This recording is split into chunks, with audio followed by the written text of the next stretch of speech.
સમાચારોમાં આગળ વધીશું। વડોદરાથી સમાચાર પ્રાપ્ત થઈ રહ્યા છે। સાવલીમાં ભાજપે આરોપીને હોદ્દો આપ્યો। હથિયાર સાથે આતંક મચાવનાર કલ્પેશ દલસાણિયાને હોદ્દો આપવામાં આવ્યો। ભાજપે તાલુકા કિસાન મોરચા ઉપપ્રમુખનો હોદ્દો આપ્યો છે। 5 દિવસ અગાઉ કલ્પેશ દલસાણિયાએ આતંક મચાવ્યો હતો। કલ્પેશ દલસાણિયા 2 દિવસ પહેલા જ જામીન ઉપર બહાર આવ્યો।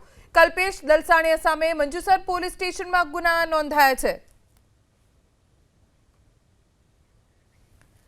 વડોદરાના સાવલીમાં ભાજપે જે આરોપીને હોદ્દો આપ્યો તે કલ્પેશ દલસાણિયા હજી 2 દિવસ પહેલા જામીન ઉપર બહાર આવ્યો। જેવો જામીન ઉપર બહાર આવ્યો ભાજપે તો હોદ્દો આપી દીધો। ભાજપે તાલુકા કિસાન મોરચાના ઉપપ્રમુખનો હોદ્દો એક આરોપીને આપ્યો છે।